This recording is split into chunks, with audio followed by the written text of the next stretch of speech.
Olá, irmãos, boa noite. Graças a Deus, pela misericórdia dele, estamos aqui mais uma vez, gratos ao Senhor pela sua mão poderosa sobre nossas vidas. Meus irmãos, vamos lembrar de orar pela nossa Assembleia domingo. Não esqueçam que vamos ter a nossa Assembleia a partir das 10 horas da manhã. Vamos ter a nossa classe única com o pastor Luiz e em seguida a nossa Assembleia. E à noite, às 17 horas, não esqueça também que vamos ter a celebração da Santa Ceia. Então, os irmãos que são membros, que estão em condições de participar da ceia, 5 horas da tarde, melhor falando, estamos ali nos reunindo para celebrar a ceia. E às 18 horas, o nosso culto público a todos, ok? Então, não esqueçam de estar orando por essas atividades do domingo e orando por você mesmo para estarmos assim, preenchendo todos os nossos cargos. 2021 nós precisamos trabalhar dobrado. 2020 fizemos quase nada, precisamos trabalhar dobrado. Não só a liderança da igreja, mas também os departamentos precisam se desenvolver mais, ok? Então, vamos estar orando. E orando pelos nossos irmãos que estão enfermos, orando pelas nossas famílias e pelos nossos missionários também, né? Meus irmãos, essa noite nós vamos estar meditando na palavra de Deus, lá no livro de Gálatas. O nosso texto é o capítulo 2, do versículo 15 a 21. Então, Gálatas capítulo 2, do versículo 15 ao 21, que diz o seguinte. Gálatas capítulo 2. Nós que somos judeus por natureza e não pecadores dentre os gentios, sabemos que o homem não é justificado pelas obras da lei, mas pela fé em Jesus Cristo. Também temos crido em Jesus Cristo para sermos justificados pela fé em Cristo, e não pelas obras da lei, porque pelas obras da lei ninguém será justificado. Se nós que procuramos ser justificados em Cristo, fomos nós mesmos também achados pecadores, é Cristo ministro do pecado? De maneira nenhuma. Se torno a edificar aquilo que destruí, constituo-me a mim mesmo transgressor. Pois eu pela lei estou morto para a lei, a fim de viver para Deus. Estou crucificado com Cristo e já não vivo, mas Cristo vive em mim. A vida que agora vivo na carne, vivo-a na fé do Filho de Deus, que me amou e a si mesmo se entregou por mim. Não anulo a graça de Deus, pois se a justiça provém da lei, segue-se que Cristo morreu em vão. Ok? Que Deus aplique a sua palavra aos nossos corações e vamos assim estar orando nesse instante. Santo Deus e Pai, muito obrigado, Senhor. Nos dá, Pai, sabedoria e entendimento dos céus, para estarmos assim meditando a tua palavra. Também queremos te pedir, Pai, as tuas ricas bênçãos sobre a vida da tua igreja, do teu povo, ó Deus. Ter sabedoria para estarmos domingo votando na Assembleia, para a nova diretoria, os líderes dos departamentos, Pai, tudo vai ser feito com amor e tremor diante do Senhor. Muito obrigado, meu amado, por tudo.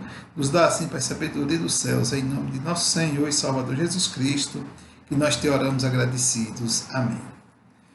Ok, meus irmãos, nós temos nas últimas quinta-feiras falado um pouco sobre o livro de Gálatas, e vimos no começo do capítulo 1, Paulo defendendo o Evangelho, depois ele defendendo o apostolado dele no começo do capítulo 2, final do capítulo 1, capítulo 2, onde aqueles judeus, aqueles falsos irmãos que ele citava, tinha assim, um certo questionamento sobre Paulo, porque Paulo era um apóstolo que não foi dos apóstolos que andaram com Jesus, literalmente. Na época lá, então, aqueles judeus vieram e falaram que Paulo era um falso profeta, de uma certa forma, porque ele pregava um evangelho que não que não defendia algumas práticas da lei. Então ele foi nomeado assim, e aí, capítulo 2, ele entra defendendo a graça, defende seu apostolado, que ele teve com Cristo mesmo, e quando chega do versículo 15 diante, ele começa a falar da justificação. E nessa noite nós queremos ver a questão da justificação, o seguinte tema: a justificação é a fonte de uma vida, de uma nova vida. A justificação é a fonte de uma nova vida. Então, pela justificação, sendo justificado, nós temos uma vida diferenciada, uma vida diferente do que era antes, né? a justificação, em vez de viver no pecado e para o pecado, uma pessoa justificada vive para Deus. A justificação abre ao homem o caminho da intimidade com Deus. Então, a justificação é isso. Quero lembrar os irmãos também que justificação, apesar dela soar um pouquinho parecido com santificação, mas não tem nada a ver uma coisa com a outra, porque santificação é um processo que acontece dentro do ser humano, na vida do ser humano, mas a justificação ela acontece, é um ato que acontece uma vez só na sua vida, na minha vida, onde somos justificados diante de Deus, estamos livres e temos nosso pecado perdoado. Então, pela fé, pelo arrependimento, pela confissão de pecado, então Deus nos perdoa, temos nosso pecado justificado, a nossa culpa, ou seja, nós passamos de uma condição de réu para uma condição de absolvido e com uma especialidade, porque além de sermos absolvidos da nossa culpa, ainda somos recebidos como filho de Deus. Aquele que nos perdoa nos recebe como filho. Então, a justificação, ela faz isso na vida do ser humano. Então, eu preciso entender isso. E o crente que é justificado, que tem uma nova vida, uma fonte de nova vida na justificação, em primeiro lugar, o crente vive para Deus, mas ele só vive para Deus se ele tiver morrido para o pecado, né? Ou para a lei. Então, o crente vive para Deus morrendo para a lei. A lei, naquela época, era um peso, digamos assim, para os judeus principalmente, porque eles entendiam que a lei ela teria que estar ligada à salvação do homem. Em qualquer situação, o homem só poderia ter assim, algum mérito diante de Deus se ele tivesse alguma observação, fizesse alguma observação de alguns pontos da lei, como por exemplo a circuncisão, a guarda do sábado e mais algumas outras coisas que eles viviam. Só que a lei ela serviu de apoio por um tempo, mas mesmo assim os homens antigos, eles foram salvos não pela lei, apesar de estar apoiados na lei, porque a lei apontava, ou seja, mostrava que eles precisavam ter fé na promessa que foi feita lá em Gênesis capítulo 3, verso 15, né? Então, quando Deus fez aquela promessa ali, eles creram, acreditaram naquela promessa e pela sua fé foram justificados, foram salvos. Mas os demais que participaram da morte de Cristo, que participaram do ministério de Cristo em diante, crer diretamente no Senhor Jesus Cristo, no seu poder, e assim são justificados. Então o crente, ele vive para Deus quando morre para a lei. Ele morrendo para a lei. E o versículo que está lá, o versículo 19, ele deixa bem claro isso, né? Ele diz, pois eu pela lei estou morto para a lei, a fim de viver para Deus. Então Paulo, quando ele trata da justificação ali para aquele povo, os gentios, ou seja, principalmente Pedro, que estava aqui também, faz parte dessa questão aqui, porque Pedro ele foi lá entre os gentios e chegou lá e começou a se portar mal, versículo 14 a 16, nós encontramos lá Paulo chamando a atenção ferrenhamente de Pedro, porque ele estava se comportando mal diante dos gentios, né? Ele chegou lá, depois começou a se dissimular e depois começou até a influenciar alguns, que ele cita até a questão de Barnabé, que está se deixando levar pelas questões, pelas artes de Pedro, né? Pedro estava ali tentando agradar aos judeus da circuncisão, ou seja, os falsos irmãos que Paulo trata lá no capítulo 1, né? Então, ele aqui vem dizendo que o quê? Que o homem, ou seja, o crente, ele precisa estar morto para a lei. Hoje, nos nossos dias, nós sabemos que, principalmente nós que não somos judeus, se defende as obras, que tem a ver com a lei, né? Porque a lei era obras. Então, hoje nós não usamos o termo bem lei, mas vimos e ouvimos as pessoas quererem ser justificadas pelas obras, né? Então, temos aí algumas ideologias que defendem a questão das obras. Sem obras, você não pode ter que fazer boas obras para poder ser aceito por Deus. E justificação não é obras, justificação é o sacrifício de Cristo, é a vida de Cristo, é saber que obras, ou seja, a lei ou as obras também não levam o homem a lugar nenhum. O homem precisa mesmo de entender e crer no Senhor Jesus Cristo. e nós somos crentes, servos do Senhor Deus, isso nos anima a sofrermos as consequências de sermos participantes dessa fé, porque o mundo não aceita essa fé, o mundo não aceita essa posição. Eles creem num Cristo que perdoa pelas boas práticas. Ou seja, o mundo acredita num Cristo que justifica alguém pelas boas práticas. Então esse Cristo não existe, é uma fábula, algo que foi criado por alguém e foi passado de geração em geração. Como é uma coisa mais fácil, então as pessoas preferem acreditar nas práticas das obras, nas coisas que o próprio homem pode fazer, do que naquilo que Cristo fez por eles. Mas nós sabemos que o que Cristo fez por nós é muito maior do que isso, é muito maior do que qualquer coisa. E por isso nós precisamos estar atentos a isso e cada dia mais nos fortalecer. E quando vêm aquelas tempestades da vida, a gente poder resistir fielmente a Deus. Porque nós sabemos que ninguém está livre de uma tempestade aqui nessa vida. Por quê? Porque o diabo, o vosso adversário, como Pedro escreveu lá na primeira carta, né, está ao derredor, bramando como um leão, buscando a quem possa tragar. Então, ele está por aí, bramando aqui, ali e acolá. E, num descuido, ele atinge vidas. Às vezes ele não lhe atinge porque pela sua fé, pelo seu poder, mas tem aquele lá do outro lado da cidade que tem a ver com sua família, que tem a ver com pessoas próximas a você, que ele atinge e termina indiretamente chegando até nós. Então nós precisamos estar orando, vigiando, porque até nisso nós podemos ser vítimas das artimanhas de Satanás. Não diretamente, mas indiretamente ele vem, de uma certa forma, tentar abalar as nossas estruturas. E a família, irmãos, está em primeiro lugar. Aqui nós devemos estar orando, devemos estar realmente protegendo com as nossas orações, clamando aos céus para que Deus derrame graça. Porque as famílias crescem, os tempos passam, as pessoas mudam de ideia. Eu acredito que as pessoas que viveram no século passado não tinham ideia do que seria a igreja nos dias atuais e até mesmo daqui mais 30, 40 anos. Agora imagine vamos pensar um pouco sobre essa questão. E o século que vem? Como vai ser se Cristo não tiver voltado? Como vai ser a questão da igreja? Como vai estar a igreja? E nós precisamos estar nos preocupando com isso, com as nossas famílias, criando bases para elas, para as próximas gerações que chegarem, terem essa estrutura para suportar os momentos difíceis. Porque, com certeza, tempos difíceis virão aí, com certeza, cada dia que passa, as dificuldades vão aumentar e nós precisamos estar certo que somos justificados pelo sangue de Jesus Cristo e que o nosso Deus ele é poderoso. Então, seja qual for a dificuldade, precisamos nos manter firmes, sabendo que Cristo morreu por nós e que o sangue dele nos purifica de todo o pecado. Deus nos perdoou porque ele nos justificou diante do Pai.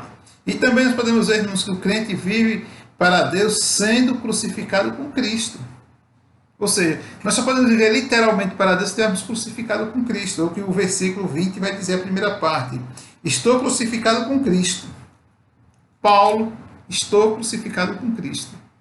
Aí nós vamos parar um pouco para entender o que é ser crucificado com Cristo. O que será mesmo crucificado com Cristo? Irmão, ser crucificado com Cristo é sofrer as consequências que o mundo, quando o mundo se rebela contra a fé cristã, nós temos que estar prontos para sofrer as consequências, porque consequências virão. Não adianta a gente querer achar que vai ser mil maravilhas, que não é, porque o mundo vai ter que se levantar. Podemos entender um pouco, quando nós lemos lá o livro de Atos, no começo da igreja, o próprio Paulo foi uma grande ameaça para a igreja. Depois ele passou a defender a igreja e começou a sofrer as consequências do mundo. Então aqueles capítulos lá 16 em diante, quando ele foi preso, quando ele foi apresentado ao Sinédrio, quando ele viajou para Roma, preso, enfim, Paulo sofreu várias consequências. Por quê? Porque ele diz o quê? Estou crucificado com Cristo. Então ele estava literalmente 100%. Então se a gente for fazer uma analogia da nossa vida com a vida de Paulo, nós podemos entender que nós precisamos mudar e mudar radicalmente a nossa forma de viver e pensar como cristão. Nós temos que ser mais próximo de Cristo, temos que estar mais ligado a Cristo. Porque quanto mais o homem se liga a Cristo, mais o mundo o rejeita.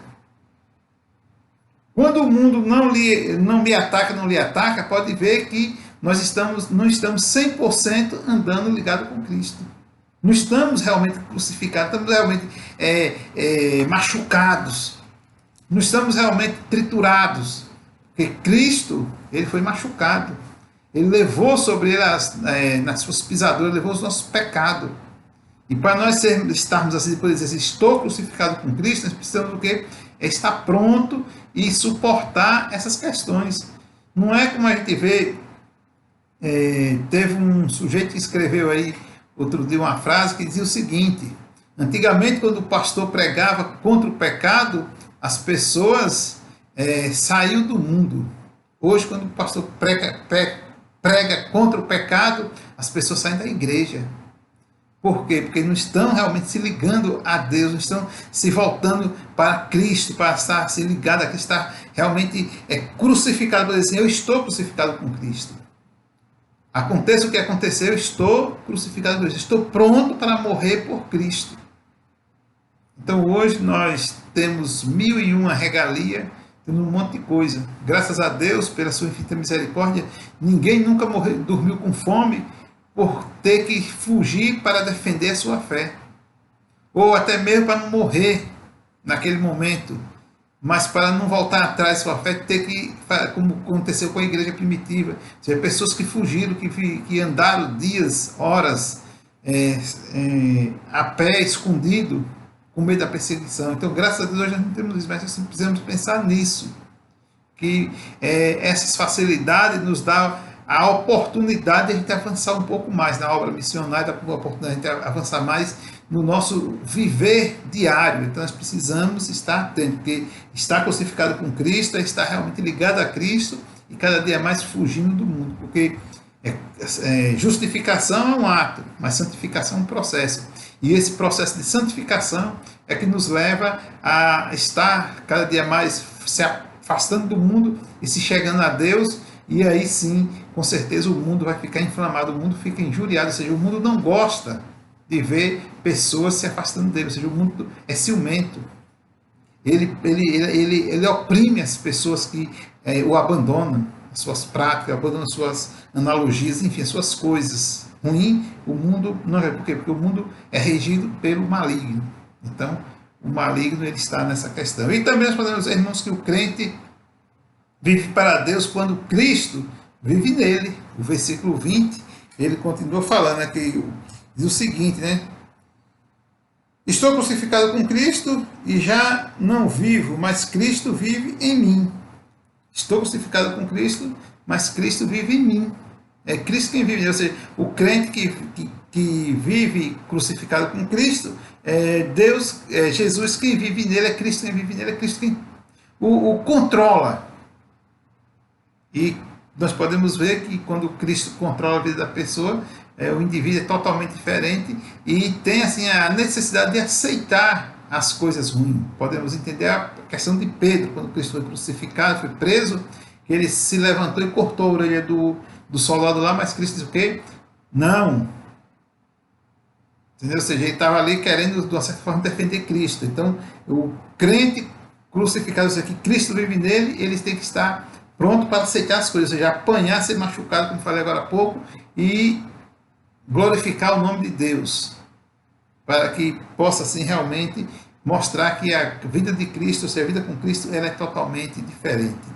E o crente vive para Deus confiado na graça. Versículo 19, Paulo vai deixar bem claro isso, né? Diz o seguinte, perdão, 19, versículo 21.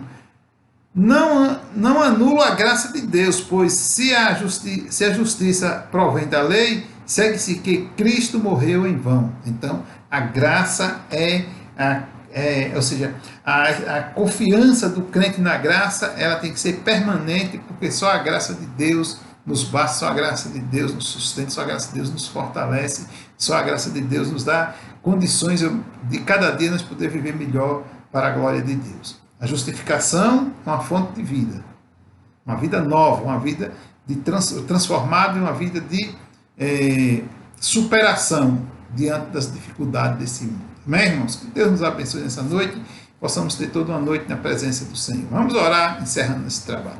Santo Deus e Pai, muito obrigado, Senhor, pelo dia de hoje. Obrigado, meu Deus, por permitir, Pai, estarmos assim a cada dia, louvando, exaltando, bendizendo o nome santo do Senhor, e nos dá, Pai, entendimento da mesma. Cada dia, Pai, nos ajuda a crescer mais, Pai, na fé, na confiança, poder, ó Deus, assim, enfrentar as dificuldades dessa vida, Pai, crendo sempre no Senhor Jesus Cristo. Abençoe e fortaleça cada um dos teus filhos. Nos dá uma noite de descanso na tua presença. Nós te louvamos, agradecido em nome de nosso Senhor e Salvador Jesus Cristo. Amém.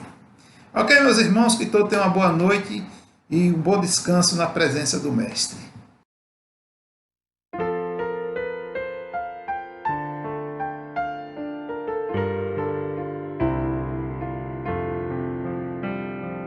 Aflito e triste coração, Deus cuidará de ti, por ti opera a sua mão, que cuidará de ti. Deus cuidará de ti, em cada dia proverá.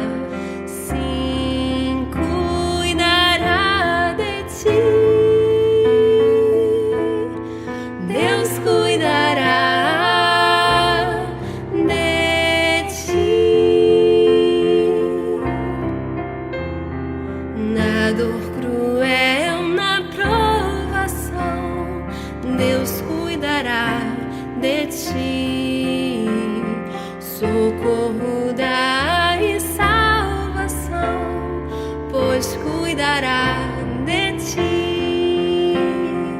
A tua fé Deus quer provar, mas cuidará de ti. O teu amor quer aumentar e cuidará de ti.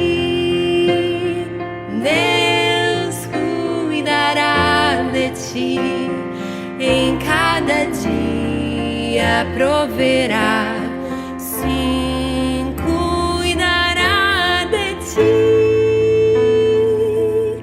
Deus cuidará de ti.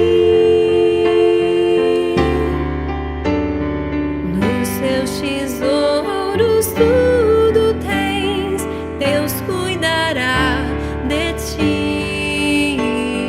Terrestres e celestes bens, e cuidará de ti.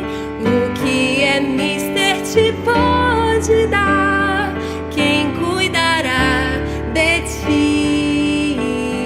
Nos braços seus te sustentar, pois cuidará de ti.